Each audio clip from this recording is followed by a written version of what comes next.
In fact, because, even quantum physics, you said, right? So the way when quantum ideas were developed, after that, like there were all this, in the industrial revolution, and then like there was, after that, there were all these wars, and I think like the way quantum physics got into the education, even, it was in such a way that how can we use quantum mechanics to make something to compete with other countries? And it was much more of a how can you utilize it? It's like, how can you, it was not so much of how can we.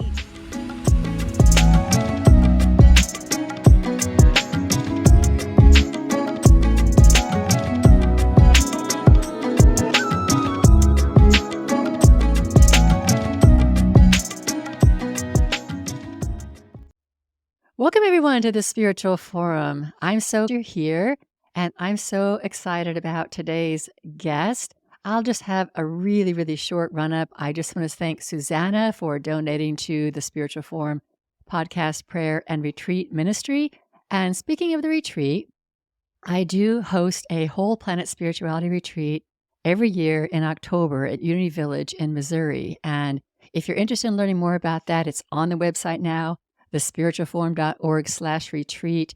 It is for anybody who is planet-centered, animal-centered, spiritual-centered, all those three together as we co-create a world together that works for all beings on the planet. So please check out thespiritualforum.org/retreat. And if you have any inclination to subscribing either to the audio podcast or on YouTube, don't let anything stop you. Just push that button. I'd really appreciate having you as a subscriber. All right, let me introduce my guest today. Dr. Nayana Shah is a theoretical quantum physicist dedicated to living a conscious, compassionate, and creative life, illuminated by the constant inquiry of truth. Her research seeks to understand how different phases and properties of matter emerge in a collection of many particles interacting with each other under different conditions, and to identify the universalities within the diversity. She has a holistic, plant-based, and ahimsic lifestyle rooted in her Jain upbringing, and is a long-term Vipassana meditator, as well as a yoga and nonviolent communication practitioner and teacher. She serves on the board of the Cincinnati Permaculture Institute and the Parliament of the World's Religions. Welcome, Nayana. Thank you. I'm really looking forward to this interview. It's amazing to be with you, and just let's see where you take me. Let's see where we go. And you are sitting in your beautiful home in Cincinnati. I just love the way your home looks and all the light. It just looks like it kind of embodies or reflects who you are. And so it's just really wonderful that you come today in such a beautiful space. So let's talk a little bit about, well, let me first back up and just full disclosure to everyone. I met you at the Parliament of World Religions, and this is back in August, and was just really enamored with this wonderful soul that has so much energy and so much light. And that you also have the science background and that you're so deeply spiritual. And so I couldn't help but think you would just be a wonderful, wonderful guest on this podcast, because that's kind of what we're all about, is finding the divine in whatever ways is inspiring to us. And I think that's what we're all trying to do here, those who listen to this podcast.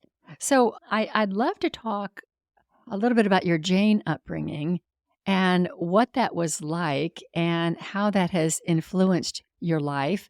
I haven't had anybody on the podcast yet that has a Jain background, so let us know about that. Yeah. I mean, I just close my eyes and see what image comes to me as my childhood gives me. And like the first thing that comes to my mind is my two grandmothers. And they both used to practice meditation. Like there's a Jain way of doing meditation, and there are like certain days when you do more. But then, like, there is a daily practice, and they used to always be sitting, like, whatever is going on in the house, they had this mat and they would unfold this, and they had like their particular thing, and they would go and sit in this room and meditate. So I grew up seeing both my grandmothers. So when like the grandmother with whom I was growing up, she used to live in our house. We had a joint family. And the other grandmother, whenever I visited her in all my summer holidays. And so that's the image of, like, imagine two grandmothers who meditate. I mean, it's just such a powerful thing. And no matter what's going on, they will not do that. It was such a dedicated practice. So that's the first thing that comes to my mind as growing up. And then most of my relatives, they were all like going to temple pretty regularly and fasting a lot. And the other thing is, growing up, there are certain days based on the moon calendar when you don't eat certain things. So there was all that was part of my upbringing. So, oh, today is this day. So today we are not going to be eating any vegetables and it will be just grains. And then we used to look forward to certain dishes that we cooked only on those days.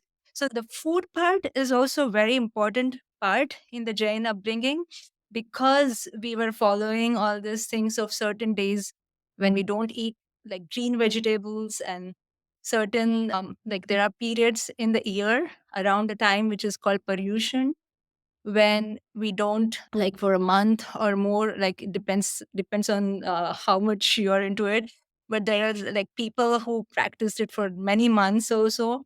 You would not eat any root vegetables or potatoes or like any of those things at all. And then during Paryushan, it even more strictly. And so, like, eating was kind of, there was always this rhythm. There are days when you eat this, you don't eat this. And there was so much awareness about what goes into your body as a result. Because there was so many practices around what you're consuming, what you're eating, I think that was really part of growing up. It was not like that you just eat whatever. There was some conscious thought about when you're eating what. And then there was this thing, so here it is called, that my grandmothers used to practice, which is not to eat after sunset. And so actually, many of my relatives still do this. So there is also what time of the day you're eating. And then there are lots of fasts when you don't eat at all the whole day and you don't drink water after sunset. And so it's just, I think it's like a lot of awareness about what you're eating. And of course, all Jains, as we were growing up, were vegetarian, because all this is going on because there's so much thought about how is your action of eating for your nourishment affecting other life. And there's constantly that thought there, right? Because the whole idea is that the roots, you're uprooting a plant. And so there are some who don't eat roots at all, root vegetables. There are like different levels of strictness that different people follow. I have lots of relatives who don't eat that at all. So there are many restaurants even in India which serve Jain food, which don't include any of these things that people don't eat. And yeah, so there's a lot about food, meditation, forgiving. I can say more, but for now, this is a good starting Yeah, point. let's pause for just a minute because I think this is so interesting. I think the Western culture is very numb and or just ignorant or just not thinking at all about food and the body.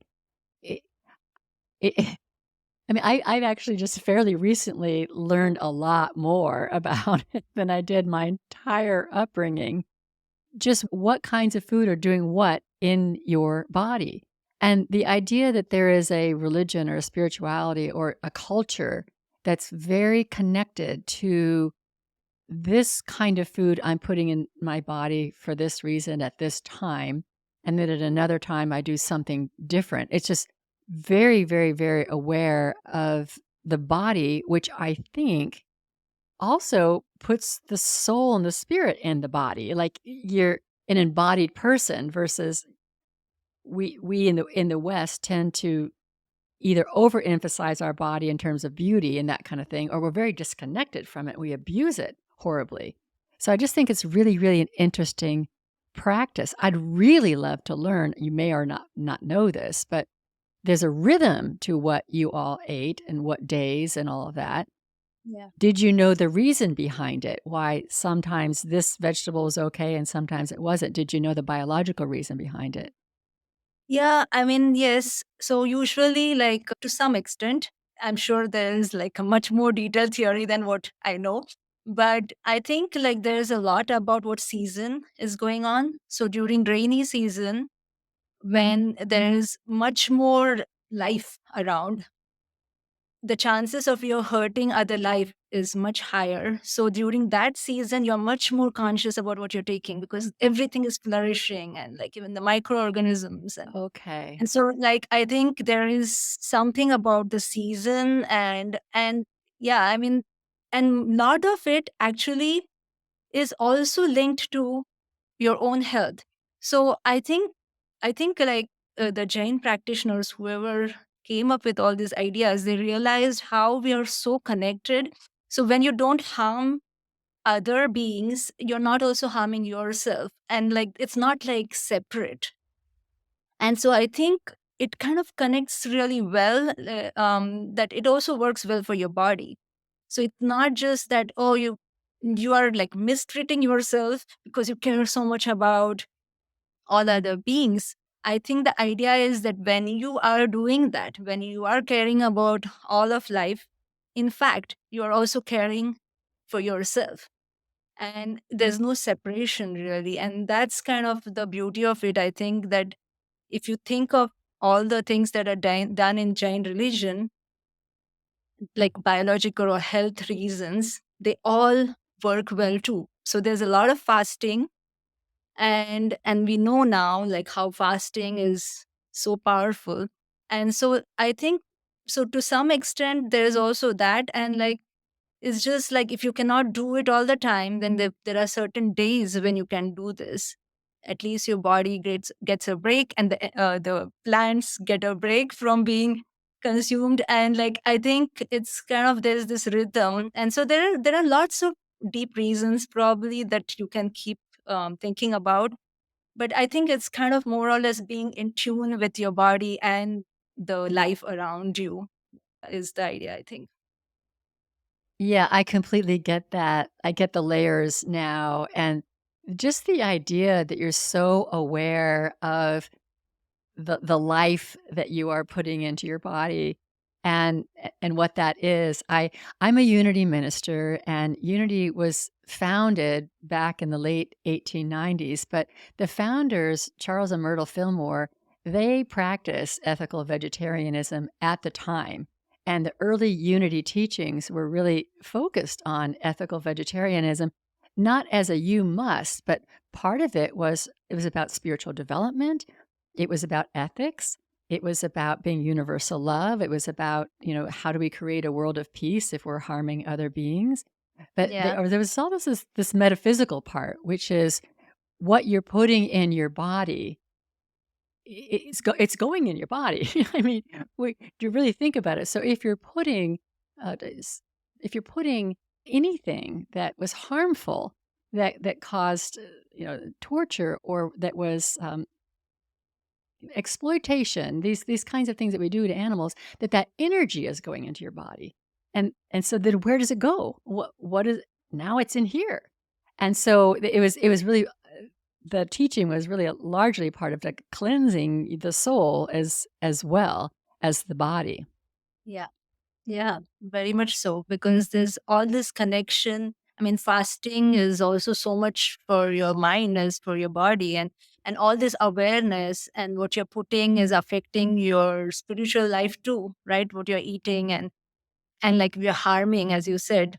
So ahimsa is the foundation of everything that is done in Jain religion. Everything revolves around it. So I feel like it's such a modern religion in that sense. It's kind of it's 2500 years ago. It's one of the oldest one, but it's if you think about it, it's so scientifically sound, and it is like for the current time. If you like start thinking, let me think what would be a good way to go. Almost all answers kind of that you think scientifically are going to be working, they're almost there. Like, what kind of food is good? Like the whole eco consciousness is inbuilt in this. So it seems like in many ways it's a very modern, like, very contemporary religion. It has immediate relevance for us now. Yeah, it's timeless. It's been around a long time, and it's also Yeah. very, very relevant today. Yeah. Yeah. So, tell me a little bit about your meditation practice. I know that informs your life as well as your Jain upbringing. So, what is your meditation practice? Yeah. So I mean, I guess I want to tell you how I got to it, Yeah. because it's not like, oh, like one fine day I started meditating. So I mean, I was growing up with, as I said, with this grandmothers meditating, and I didn't really know what is it that they do exactly when they sit and close their eyes. and and there was like all this chanting of Om and all that, like yoga was kind of always there. So that's like, not even Jain practice of chanting Om and all that, but like there was always all these different elements were there.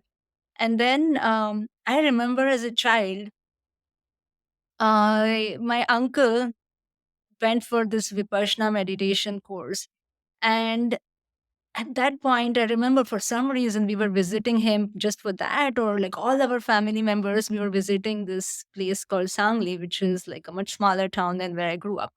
And we are like, all kids were running around. And I remember like this, my uncle, who's, by the way, an amazing person. Anyway, he was like telling my mom and my aunts and everyone about this thing. And I'm like just running around, but few words fell on my ears. And like whatever few words fell, like they stayed with me. I guess like it's like, there are seeds, and when there's time, they sprout. So they just stayed with me. I was not even sitting and listening. I was just going around, and some words about, oh, like there was this sensation, something stayed with me. Okay. Like the idea, the energy of what he was saying. I don't remember the exact word. And then like I was in college, and some classmate mentioned that he had gone to Igatpuri, which is this main center in India where this Vipassana meditation, which is taught by Goyankaji in his style, is taught there. And and I said, fine. Like it just kind of landed on me. But at that point, again, it was like I was not ready for it, I guess. So I came to this country, and then I started my PhD. And then I don't know, there was a trip I was going to make to India, and it just came up. Like there was no context. When I go back, I'm going to go for a Vipassana course. And I had not heard from anyone anything in the recent times. And then I just went back to India, and in Pune, near Pune, where I grew up, there's a center which had just opened. It was kind of recent. They were like the windows didn't even have glass. I remember like having a big blanket all around me, walking around with a big blanket in the center. And yeah, so I did this 10-day course, and it's a pretty intense course. Like it's total silence, and you don't speak at all, even like with actions or like just anything. And I remember this person who introduced the first time, he said, just look down and go, because as soon as you look at someone, like your thoughts are going out, and the whole point here is that you're trying to go inside. And just that idea was so amazing for me. Like, for 10 days I'm not going to like look around and worry about what's going on around me. I'm just going to explore what's going on inside me. And that was in 98. That was a while ago, 1998, that I did my first course. So it's like, 25 years Wow. now. Yeah. And so then I just knew right away, like it was my answer to so many of the questions I had in my mind, right? I mean, there were so many times when I realized, like when I did something afterwards, that, oh, that was not a good idea. But like I didn't really have a practice as to what I do at the moment. And so this practice is basically, as a scientist. So I had already started my PhD program in physics. So for me, it was just totally scientific. because first of all, it was universal, and I'm very drawn to universal ideas. I'm always, it's kind of my guide in some sense, like so looking for what is universal, because I feel like that's kind of gives you a direction when you're searching for something that is universal or finding or discovering. And it might not even be like your consciousness saying, but it's just like that's like kind of a compass almost, right? And so the idea that it is a universal thing and it was taught by Buddha, but it's not like a organized religion, it's just this meditation technique that has been offered. And the first 3 days, all you do is focus on your breath. And that's kind of used, like it's called anapana, where you are seeing, like just being aware of the breath going in and going out. And that's used as a way of like focusing your mind. And like, before that, I had never sat for 3 days doing nothing but focusing on my breath, or rather trying to focus on my breath.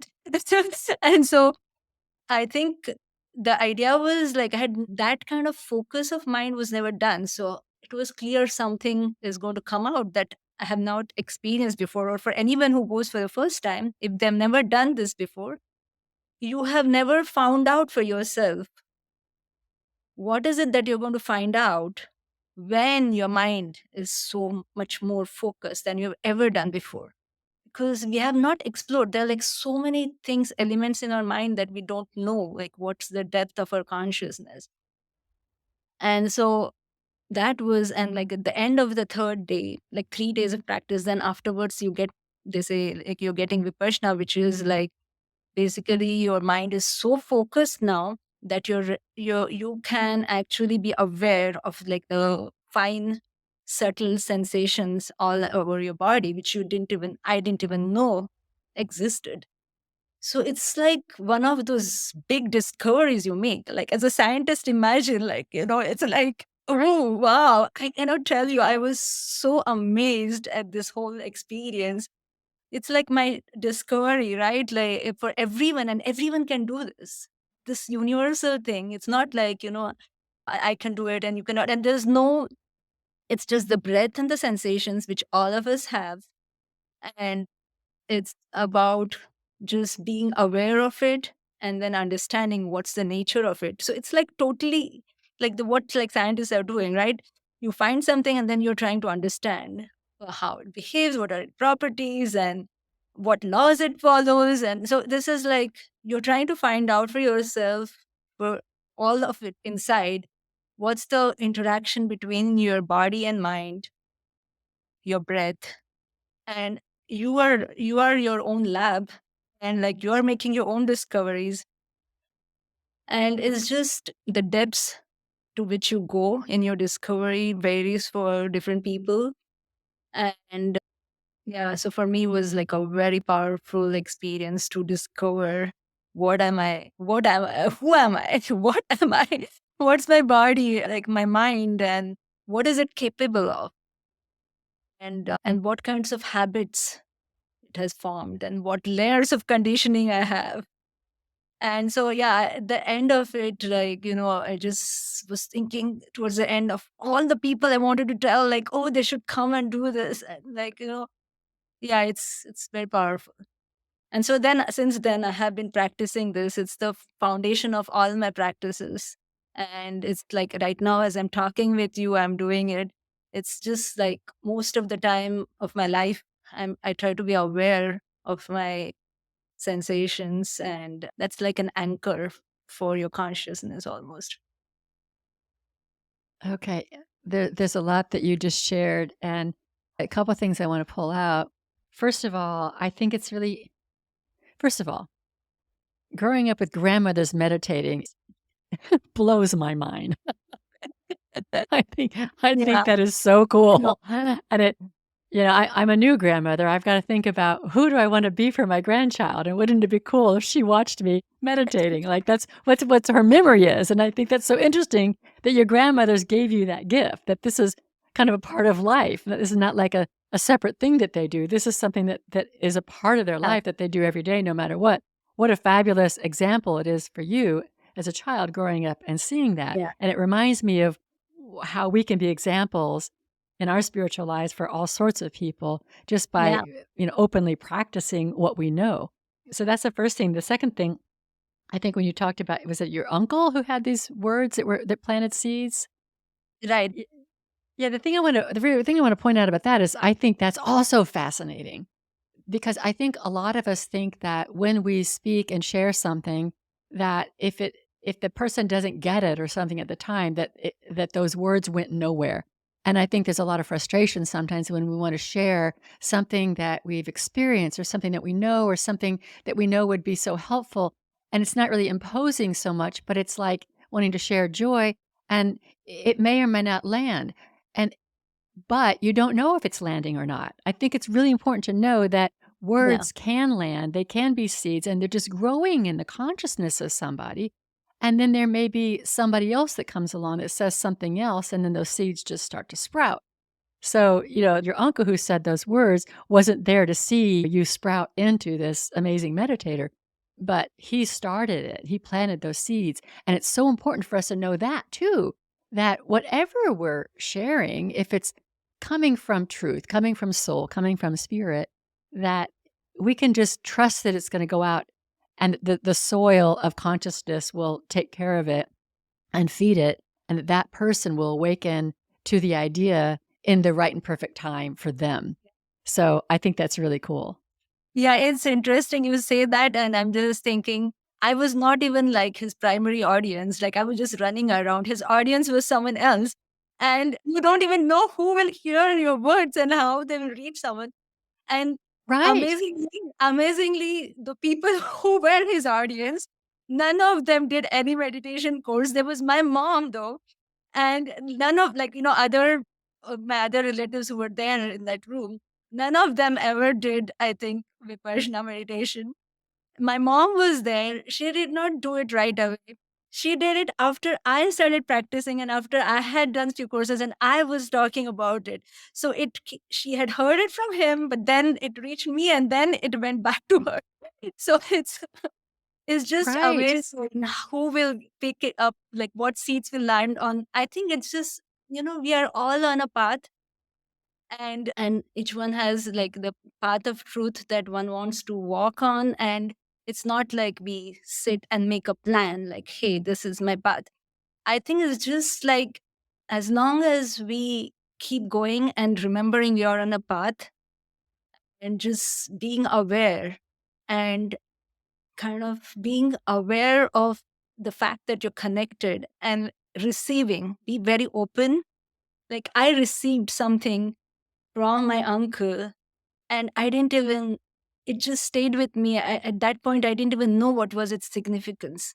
But, like, so you never know. It doesn't, like, you don't have to have a big plan, like every single thing you hear that, oh, it has to be only if it's useful. Like, this transactional thing doesn't work. It's like one has to receive, receive, receive.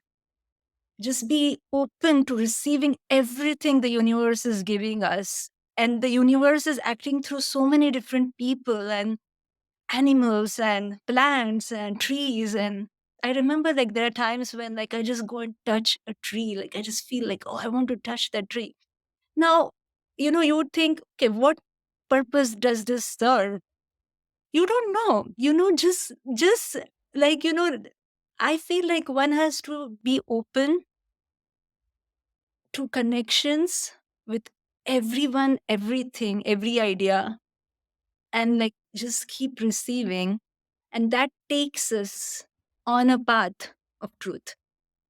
I think, like, it's not like you make a big plan, it's just Yeah. receiving, walking on. Then, like, I feel like the intuition is so important. And I feel like my life has been guided all the time through intuition. Mhm. It's not like I Mhm. decided, Mhm. plan, oh, this is a good thing. Like how I chose physics, even.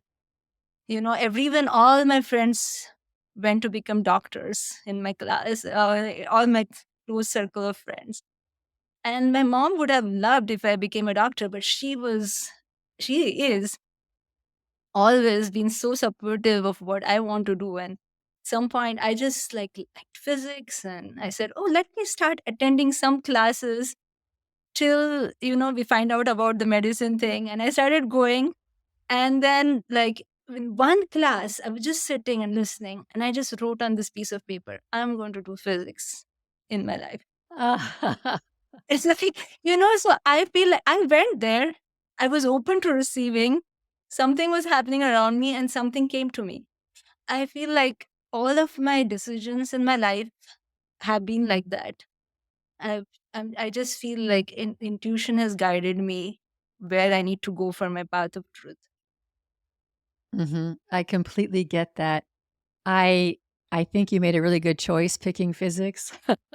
'Cause physics is like math. It's like universal truth. It's so interesting.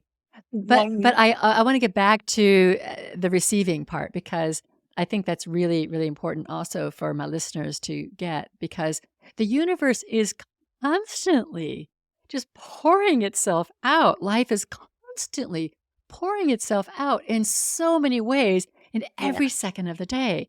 And most of us, this is the time not to have your head down, put your head up and look at all the ways that good is coming our way. And it's as simple as, the bird that's on your windowsill or the flowers that are blowing in the wind or the feeling of the wind on your face or an idea or inspiration. Yeah. It's constantly giving to us.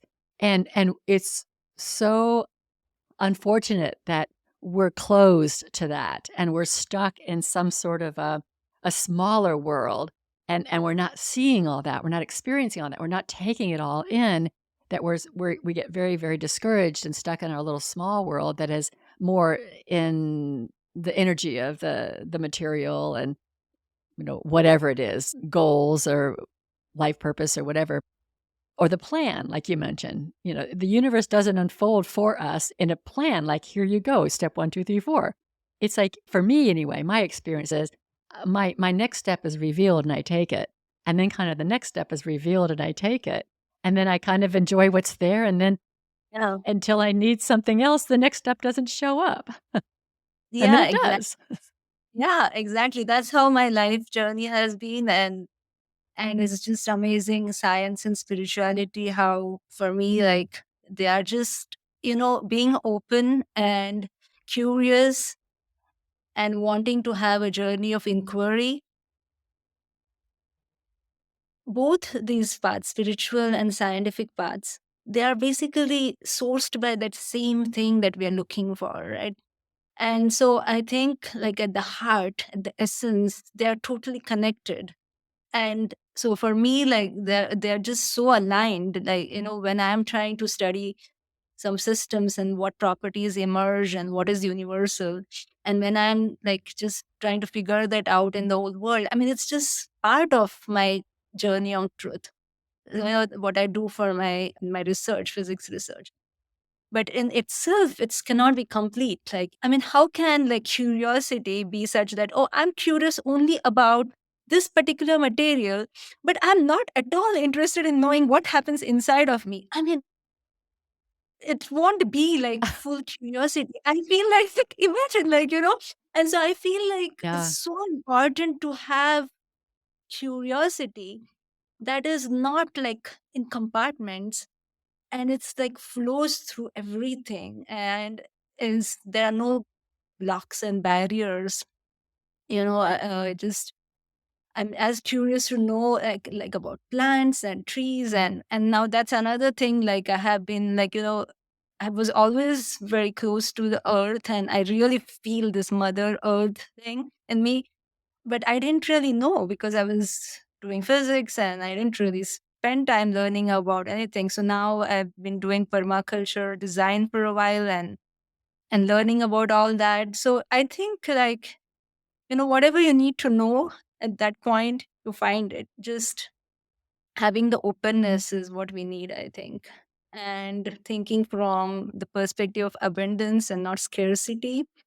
Because as soon as you get into Mhm. the scarcity thinking, then you're doing too many calculations of, oh, but is this going to be good for me? As though, like, there's some, you can only do certain number of things and there's only certain amount of time, and like there's too much of, like too many constraints. We put ourselves into a very Like, scarcity is basically that. Like, you feel there's not enough of anything for me, for others, and that kind of puts you into a very close state, exactly opposite of being open and curious and find like listening. And so I think that's how I just feel like I love to live in an abundance way of thinking, and being open and just going where I need to go. And I just hope that I can contribute.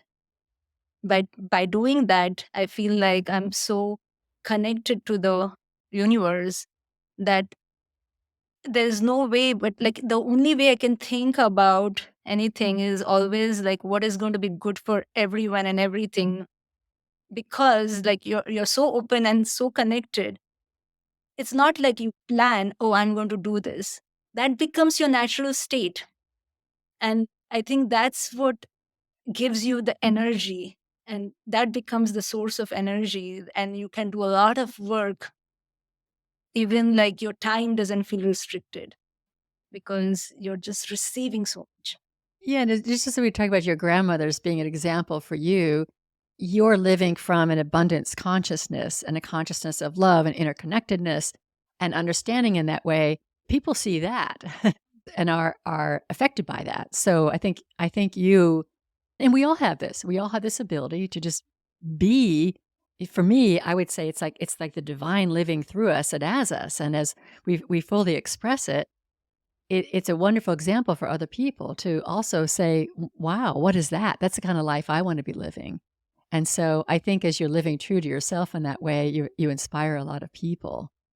I would like to talk a little bit about physics and science and quantum physics. And I think that most people have the experience of scientists as not being uh, spiritual or rejecting religion or being atheist and all of that. I don't know if that's your experience or not, but I know that that's kind of a stereotype, I think, of a lot of scientists, that they're very into materialism. And so what I mean by that is just the physicality of the universe, and that consciousness is something that the brain creates versus that consciousness exists i- in itself.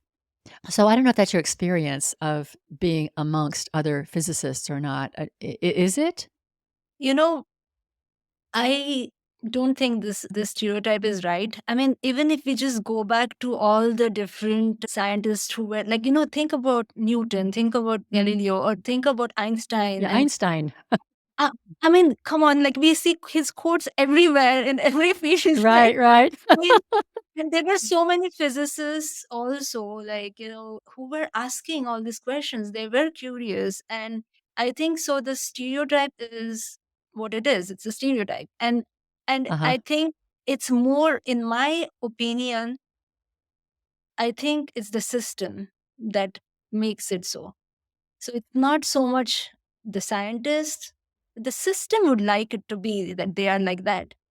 And so, Mm, in fact, because even quantum physics, you said, right? So the way when quantum ideas were developed, after that, like there were all this, in the industrial revolution, and then like there was, after that, there were all these wars. And I think like the way quantum physics got into the education, even, it was in such a way that how can we use quantum mechanics to make something to compete with other countries. And it was much more of a like, how can you utilize it. It's like, how can you, it was not so much of how can we, oh, that's so amazing, quantum physics ideas are so amazing, we want people to know. It was not like that. It was like, let's train all, like, lot of people with these ideas, because you can do so many calculations, and those calculations can give us so many things. It was more like, what can you get out of it, kind of thing. So the way the yep. Mhm, courses, mhm. the quantum physics was taught, like they didn't want anyone to like get into, like none of the courses were like asking questions about like deep meaning of what quantum physics is. Foundations of quantum physics became a completely separate field. And like most students were not taught anything about it. It's like, oh, who has time to like sit and think about, like, what quantum physics really means, and like what are different interpretations and how that might relate to anything, right? All the mysteries of the universe. It's more like, can we make calculations? Let's learn how to use quantum mechanics to do calculations, to make bombs. And, I'm just Mhm, exaggerating here, mhm, but mhm. I think that was kind of the way it was introduced, even.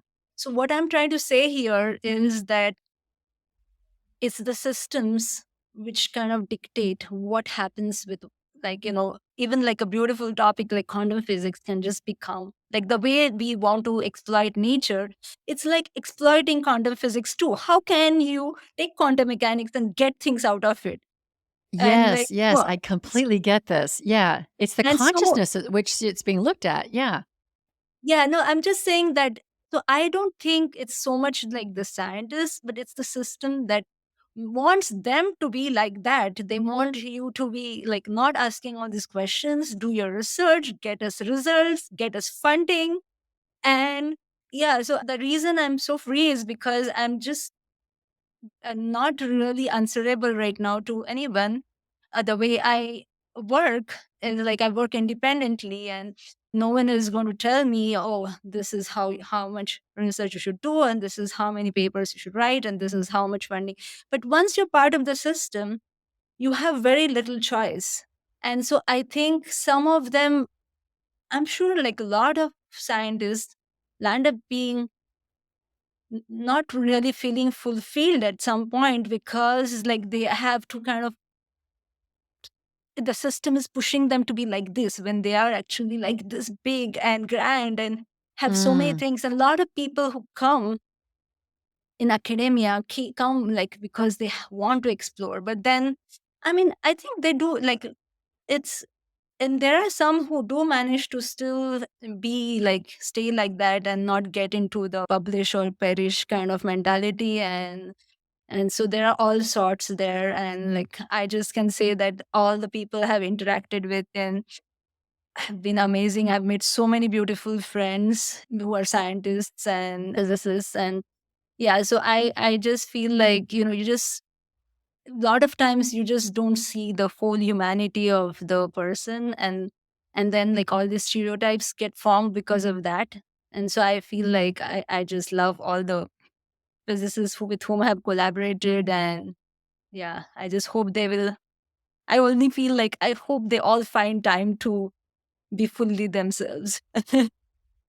well, I think you raise a really, really, really good point, and that is the structures that we live in define how we're gonna use something, and you could use it for beauty and for the good of all, or you could use it for some sort of selfish reason or some sort of defending your own tribe.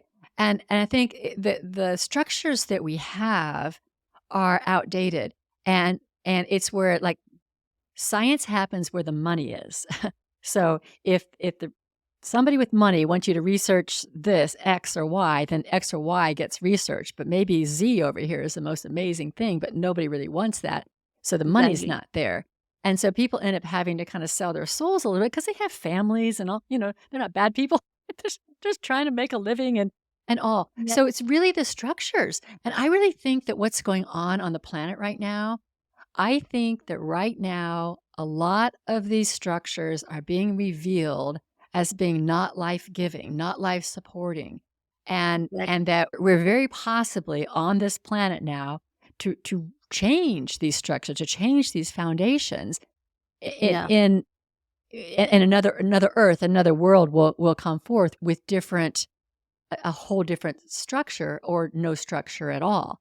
But we're stuck, I think, in this kind of materialistic structure. And I think you make such a good point about how science could just flourish, like the Renaissance and art and all of that if it were unleashed. Yeah. And I think like, and people will contribute much more to the society if they were like not put in those boxes. Like Right, all these right. people have amazing energy.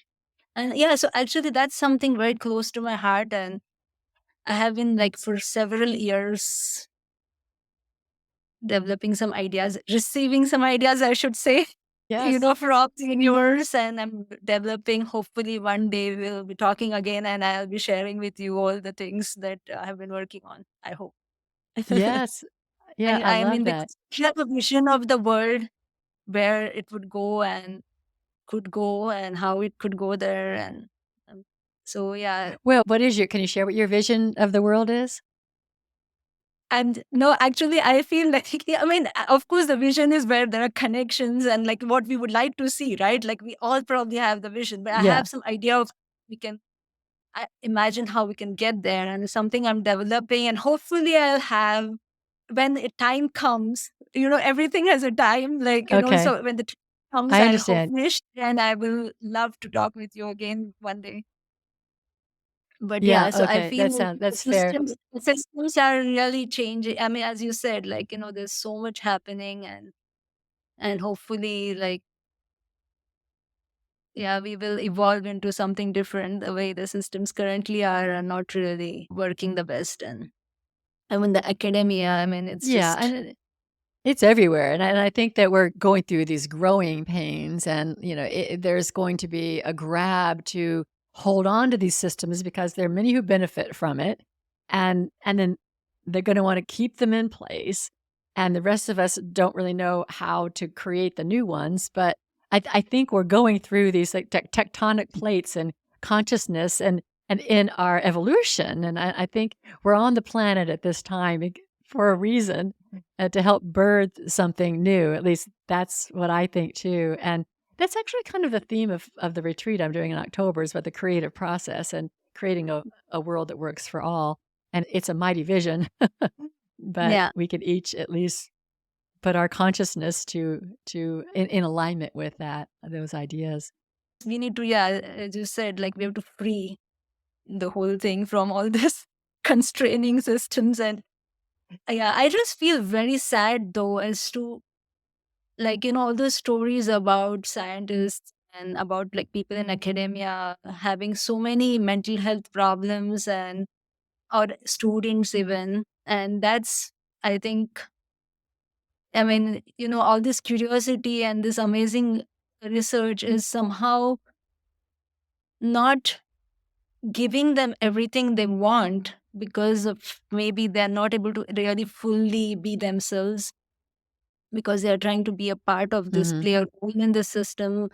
And like, the systems are such that they are kind of keeping the violence going towards yourself, towards others. And somehow we need to get into more non-violent way of being. And so non-violent communication is also part of a big part of my practice. And that's something that again aligns very much with my Jain upbringing, my Vipassana meditation, my research, and my permaculture, and like design of how to kind of design, think from the whole systems point of view, and communicating in a way that is not violent, non-harming. So yeah, I think like there are so many interesting movements currently going on, and the whole regenerative movement. So I feel like there's a lot of energy, creative energy, and lots of movements. And I somehow feel like we are going, hopefully all this will take us in the direction we all need to go as humanity, and as the whole earth and all animals. And hopefully the animals will finally, you know, be free and liberated. I think if I have like, that's my like, prayer. And like, the whenever I practice metta meditation, which is like this loving kindness, at the end of Vipassana, you always practice loving kindness meditation. And it's so important to practice that, and for all beings and for yourself, and just having that permeate, this loving kindness permeate everything. And yeah, just thinking about all the animals that are currently like not at all free, and all those human beings that are not at all free. And I just want to like say that I want to just, with your audience, whoever is there, whoever sees this, whoever joins us in this circle, I just want to take a moment to send out like a lot of loving kindness to all beings and to all animals and all of Earth and the whole universe. That's beautiful. The animals. I have a weekly prayer call where we on Tuesday mornings where we do this, where we send our energy out to all the animals, and it is such a key that a huge blind spot that we want people to be free. We want people to be creative, and we won't have that as long as we're enslaving animals. It's very interconnected. There's just no way that the boundary of our interest stops at the human animal interface, that we Yeah, can be we want to have all kindness for humans and the animals are something else. It's all interconnected. And yeah, so, yeah, right now, animals are horribly enslaved and exploited and harmed and tortured and everything, where the food, entertainment, clothes, everything, and at our hands. And that's something that as we evolve, we really need to transform that in order. And it shouldn't be because we want to be free, but if we want to be free, we definitely need to do it. But it's just the natural thing, I think, for yeah, our humanity to be, letting them all free. I know it's hard for some people to get. Some people listening may not like that, but maybe they're seeds, kind of like your uncle planted seeds, the seeds that just kind of go in their heart, and maybe they'll fertilize and come to manifestation later. But it is a really, really important message. Thank yeah. you for bringing that to Like our attention. it came full circle back to like what we were talking in the Jain religion, how all these things are connected. It's just Yes, interesting. yes. Yeah. Yeah, very, very much so. So we've only got a couple more minutes. I just want to make sure that perhaps you've said what you want to say, but if there's anything else that you want to share with us, I want to give you that platform. I know you've got something coming up on Golden Rule Day. Oh, yeah, Maybe you want to right. talk a little bit about that? Thanks for reminding me. Yeah, so on April 5th, there's this Golden Rule Day that is celebrated, and Charter for Compassion has been doing this over last several years, that they have a bunch of events on that day. And as part of this year's celebration, I'm going to be giving a talk, which is going to be called Alice's Adventures in the Golden Rule Land. So Alice's at Nice. Golden Rule Land. And so I just want to tell the listeners, if someone is interested in joining me on a journey of inquiry and in this, wonderland of Golden Rule. And I'm laughing because, when I first heard the word Golden Rule, as a physicist, the word golden rule that we all learn is Fermi's golden rule. And so whenever I kept hearing golden rule, like why is everyone talking about the golden rule, which is for me the golden rule is Fermi's golden rule, which is about like some completely This is different thing. physics. Right? And because I didn't Yeah. grow up with this word's golden rule. So anyway, Right, right. so I'm just saying But it is a because universal law. Yeah, of course I know the right. meaning behind it and what it means, Of and it's course. totally there in the culture. But anyway, so I'm going to be talking Alice's adventures in Golden Rule Land, and the golden rule here is not the physics golden rule, but the golden rule, which is the treat others the way you would like them to treat you, or don't treat others the way you don't want them You to don't want to be. treat. Yeah. Okay. So anyway, So so how would join. people find that though? Yeah, so actually, Charter for Compassion website, maybe you can share later the link, but on Charter for Yeah. Compassion website, Hmm. there is under special events. And like if you just follow Charter for Compassion on social media, they will be coming up with announcements, I think next week or so. So, second week of March. And that will give the time when it's going to be on April 5th. So I hope some of you will Great. join me there. Okay. Yeah. Yes. Thank you. We'll make sure we have those links. Yeah. And if you are like, as I said, like I have lots of projects going on. And if you stay in tune, follow me on LinkedIn. That's the only social media I use. You will hopefully find out about what I'm up to. Great, great. Yeah. Nayana, thank you so much for being with us and sharing your very integrated life that starts out with Jainism and has the meditation and also the physics, and it's all intertwined. It is all connected to be this amazing.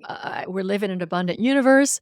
The importance is receiving, or we have the opportunity to receive all this, and that we are co-creators, and that we can create a world that works for all beings, and that we walk lightly and love everyone and everything and be mindful of what goes into our bodies. So I think you've really shared a lot of wisdom here, and I just really appreciate your being with me today. Yeah, I love being with you, and I hope our conversations will continue and we'll cross paths pretty soon. Oh, for sure. For sure. I'm sure. Thank Yeah, you. I'm sure the universe is watching how amazing we are together, and it will bring us together again. I've got ideas. I've got lots of ideas already. Okay. Thank you, everyone, for listening. And I now close the Spiritual Forum.